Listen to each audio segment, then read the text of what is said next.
The movement began without announcement, carried by tide and routine orders. In the early hours of June 6, 1944, across ports in southern England, engines turned over in darkness. From Plymouth to Portsmouth, landing craft eased away from piers. Transport ships followed, heavy with men, vehicles, and supplies. By midnight, the channel was filled with motion. The armada stretched beyond sight. Nearly 7,000 vessels moved east to west, arranged by precise lanes and timing. Destroyers screened the flanks. Minesweepers went first, cutting narrow corridors through waters seeded with explosives. Behind them came the slow mass of landing ships, each assigned to a specific beach, a specific hour. Weather remained uncertain. Low clouds pressed down. Seas stayed rough from the previous storm. Aircraft were grounded or delayed. At sea level, decks pitched, and many men were already sick. There was no adjustment to the schedule. The crossings had begun. Navigation depended on lights kept deliberately dim. Radio silence held. Orders had been issued days earlier. There would be no new instructions now. Once clear of England, formations were committed. Turning back would cause congestion, collisions, and confusion on a scale planners had already calculated and rejected. German radar stations along the French coast detected scattered movement, but no clear pattern. Decoys farther north drew attention away. The main force continued, steady and exposed, toward Normandy. As the hours passed, the English coast disappeared behind them. Ahead lay an unseen shoreline reinforced with concrete, steel, and guns, waiting for daylight. The fleet pressed on through darkness, closing distance, while the margin for error narrowed with every mile. The scale of what moved that night had been years in the making. By 1943 and early 1944, southern England had become a closed military zone. Fields turned into camps. Roads filled with convoys. New airfields appeared almost overnight. More than 2 million Allied troops passed through Britain, arriving by ship and air, then disappearing behind barbed wire and blackout curtains. Training was constant and repetitive. Infantry rehearsed beach assaults along the Devon coast. Engineers practiced clearing obstacles under fire. Naval crews learned precise embarkation schedules measured in minutes. Every unit was assigned a role, a landing zone, and a narrow window of time. Mistakes during rehearsal were logged, corrected, and drilled again. Secrecy governed everything. Troops were sealed inside camps weeks before departure. Mail stopped. Movement orders were written, sealed, and withheld until the last moment. German intelligence received fragments, but no clear picture. False radio traffic suggested invasions in Norway and the Pas-de-Calais. Inflatable tanks and dummy camps reinforced the illusion. Meanwhile, intelligence work intensified. Aerial reconnaissance photographed every stretch of the Norman coast. Resistance networks reported gun placements and troop movements.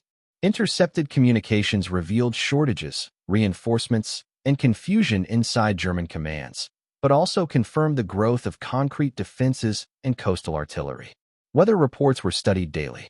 Tide tables were memorized. The window for action remained narrow. Delay favored the defenders. Across occupied Europe, daily life continued under control and rationing. Rumors circulated, then faded. Nothing visible changed. Yet in England, preparations accelerated, and the margin between preparation and commitment grew steadily thinner. Preparation shifted from planning to execution, and the pace no longer slowed. Throughout 1943 and into early 1944, training intensified on both sides of the Atlantic. In the United States, divisions were assembled, reorganized, and shipped east in waves. Units arriving in Britain were reshaped again, stripped of excess equipment, and rebuilt for amphibious assault. Time became the limiting factor. Rehearsals grew harsher. Live ammunition replaced blanks. Naval gunfire was coordinated with infantry movement. Landing craft crews practiced beaching under simulated fire, unloading men and vehicles in minutes, then backing away before tides or artillery trapped them. Accidents occurred. Some were fatal. Training continued. Industrial output surged to meet the scale of the operation. Thousands of landing craft rolled off assembly lines. Artificial harbors were built in sections and hidden along the coast. Tanks were modified for swimming. New radios, flamethrowers, and engineering tools were issued, tested, and revised. Every piece had a purpose measured in yards and minutes. At the command level, debate remained constant. Normandy was chosen over closer targets despite stronger defenses elsewhere. Beach gradients, tidal patterns, and road networks were studied repeatedly. Casualty estimates varied widely, but none were low. The opening hours were understood as decisive. Failure at the shoreline would leave no room for recovery. As spring approached, units were locked into final configurations. Replacements stopped arriving. Equipment lists were frozen. Commanders reviewed maps until landmarks became memorized shapes rather than names. Once set in motion, the invasion could not be redesigned. Only executed, under conditions no exercise could fully reproduce. Across the Channel, preparation took a different form. From 1942 onward, the German command poured concrete along Europe's western edge. The Atlantic Wall stretched from Norway to the Bay of Biscay, a patchwork of strongpoints rather than a continuous line. Along the Norman coast, bunkers rose above beaches, angled to cover approaches with overlapping fire. Construction units worked under pressure and shortage. Steel was scarce, skilled labor scarcer. Yet thousands of obstacles were planted in the tidal flats. Wooden stakes, steel hedgehogs, mine poles designed to tear open landing craft at high water. Beach exits were sealed with wire, trenches, and pre-registered artillery zones. Gun batteries anchored the defense. Some were modern, others dated back to earlier wars. Each was fixed in place, protected by thick walls and narrow firing slits. Range tables were calculated. Fields of fire were rehearsed. The sea itself became part of the plan. German assumptions hardened as the months passed. An invasion was expected, but not here and not yet. The Pas-de-Calais remained the focus, closer to England and better suited, in theory, for a decisive landing. Normandy was considered secondary, dangerous for attackers, and therefore unlikely. Mobile reserves were held back, awaiting certainty. Armored divisions sat inland, tied to orders that required authorization before movement. Commanders trusted that any major landing would be detected early and crushed at the shoreline. Signals from resistance groups went unnoticed or dismissed. Deception operations fed existing beliefs rather than challenged them. Concrete bred confidence. Along the coast, positions were manned, weapons cleaned, routines maintained. Nothing suggested immediacy. Yet the defenses, for all their mass, were static, committed to assumptions that would soon be tested under conditions they could not fully control. The final obstacle was not concrete or steel, but the sky. In late May 1944, weather systems over the North Atlantic began to collide. Low pressure brought wind, heavy seas, and thick cloud cover toward the Channel. The invasion timetable depended on a narrow alignment of tides, moonlight, and daylight. That window opened only a few days each month. By June 3rd, conditions deteriorated. Waves climbed beyond safe limits for landing craft. Cloud ceilings dropped too low for effective air support and airborne drops. Naval commanders warned of swamping and collisions. Air planners reported limited visibility over target zones. The fleet was already loaded. Men were aboard ships. Some convoys had begun moving. On June 4th, the operation was halted. Vessels turned back to holding areas. Units remained sealed. Supplies stayed packed. Another delay risked detection and strain on morale, but proceeding risked disintegration before reaching shore. Weather officers studied fresh reports. A brief improvement appeared possible, a narrow break in the storm predicted for June 6th. It would not be ideal. Seas would remain rough. Clouds would linger. But conditions might be sufficient. The decision narrowed to hours. Canceling meant waiting weeks, redistributing forces, and resetting deception efforts. Proceeding meant committing hundreds of thousands of men to uncertain conditions, scattered drops, and reduced air cover. Late on June 4th, orders were finalized. The postponement ended. Signals were sent. Departure times were reset. There would be no further changes. Across airfields and harbors, engines were started again. Paratroopers checked equipment in darkness. Crews reboard stations they had just left. The storm still moved overhead, unpredictable and indifferent, as the operation resumed under conditions already slipping beyond careful control. The night air carried the first men of the invasion inland. Shortly after midnight on June 6, 1944, transport aircraft crossed the French coast at low altitude. More than 1,200 planes and gliders carried American and British airborne units toward landing zones behind the beaches. Clouds hung low. Winds shifted unexpectedly. Anti-aircraft fire rose in scattered bursts. Navigation lights blinked briefly, then vanished. Formations broke apart. Pilots struggled to identify landmarks through haze and smoke. Paratroopers jumped anyway, often far from their intended drop zones. Some landed in flooded fields deliberately prepared by German engineers. Others came down in hedgerows, villages, or open ground under fire. Units assembled in fragments. Officers gathered whoever they could find. Maps were lost. Radios failed. Small groups moved on instinct and limited orders. Bridges over the Orne and Murderette rivers became focal points. Road junctions were blocked. Telephone lines were cut. German patrols encountered enemies where none were expected.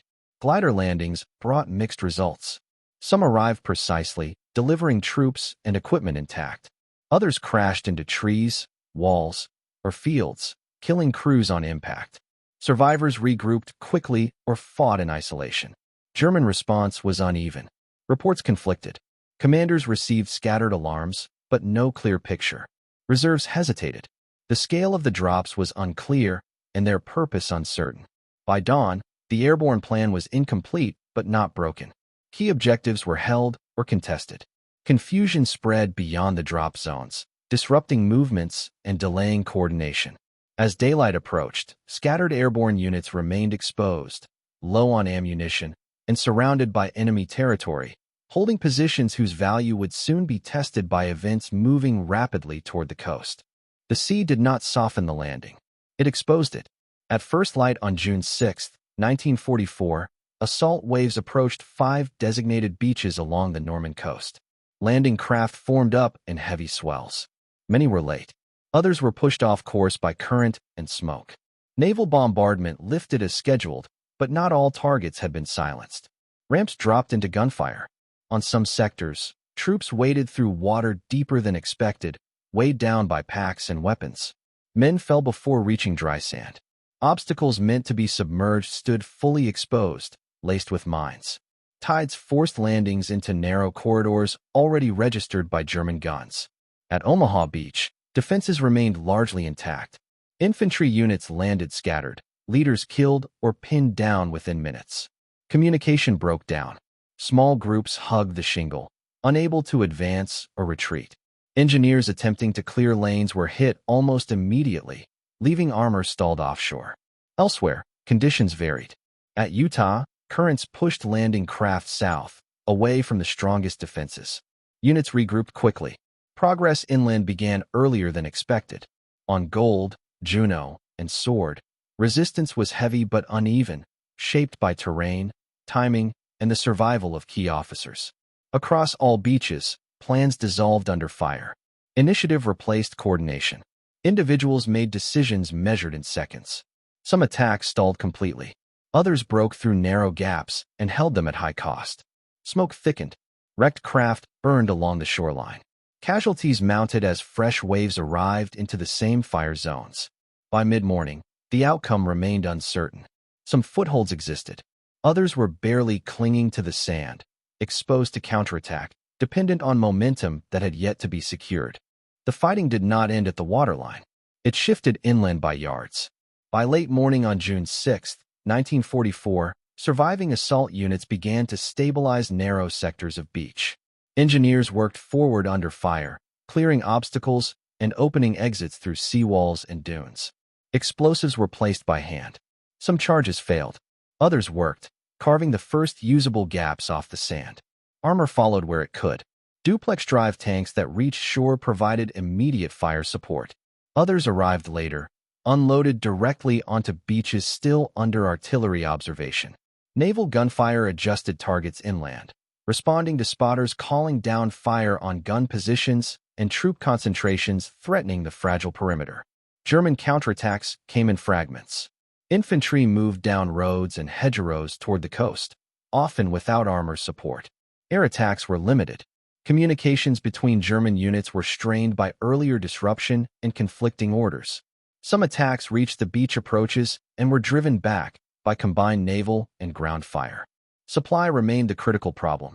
Ammunition, medical equipment, and fuel piled up along exposed shoreline. Casualties were treated in the open. Engineers raced to improve exits before tides erased temporary gains.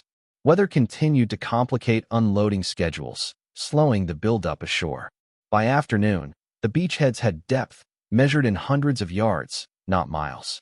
Commanders committed reserves carefully, knowing a collapse at any point could expose neighboring sectors. Progress inland was uneven and costly. As evening approached, the shoreline was no longer in immediate danger of being pushed back into the sea.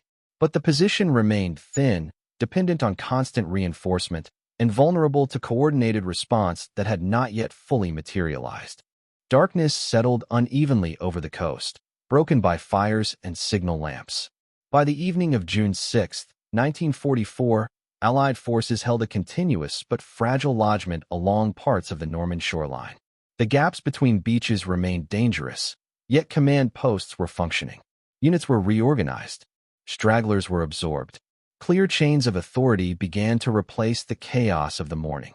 Reinforcements arrived steadily. Fresh infantry moved ashore under cover of naval guns. Artillery was placed just beyond the beaches, its barrels turned inland. Engineers expanded exits, repaired roads, and marked minefields. Supply dumps formed behind shallow defensive lines, still vulnerable but growing by the hour. German responses showed strain. Orders conflicted. Some units attacked without coordination. Others waited for armor that arrived late or not at all. Air support remained limited. Attempts to concentrate force were disrupted by air strikes, naval fire, and damaged communications. Casualties weighed heavily on both sides. Medical stations worked continuously, often within range of artillery. Exhaustion set in. Many units had been moving or fighting for more than 24 hours without rest. Ammunition shortages appeared in forward positions and were addressed as best as possible before night movement slowed everything. By midnight, the beaches were no longer the front line. The fight had moved inland, into hedgerows, villages, and road junctions. The Allied presence could not be erased easily now, yet the position remained narrow. German forces still held high ground nearby, armor massed beyond the immediate battlefield. The outcome rested on whether the lodgment could be expanded before the defenders recovered their balance. Morning brought clarity where night had held only strain. By June 7, 1944, the Allied lodgment in Normandy was no longer temporary. Additional divisions crossed the channel without interruption. Mulberry Harbor components were towed into position. Beach organization improved hour by hour. What had survived the first day now began to function as a front. German efforts to contain the landings failed to achieve concentration. Command authority remained divided. Armored reserves committed piecemeal were delayed by air attacks and destroyed bridges. Coastal units that had survived the assault were bypassed or isolated as Allied forces pushed inland, securing road networks and key terrain. Within days, Cherbourg became the objective in the west. Caen anchored the eastern flank. The battle expanded beyond beaches into a campaign of attrition that Germany could not afford. The Atlantic Wall, once considered decisive, had been breached and rendered irrelevant by sustained pressure and logistics. For occupied Europe, the shift was immediate. Resistance movements increased activity. German garrisons redeployed defensively. A second major front now demanded men, fuel, and armor already stretched thin by fighting in the east. Strategic flexibility disappeared. The invasion did not end the war quickly. Casualties continued to mount. Towns were destroyed. Progress inland was slow and costly. But the balance had changed. From this point forward, German forces would fight on ground they could no longer choose, against an enemy that could replace losses and sustain momentum. The direction of the war in Europe had turned, not through collapse, but through a foothold made permanent by scale, coordination, and endurance.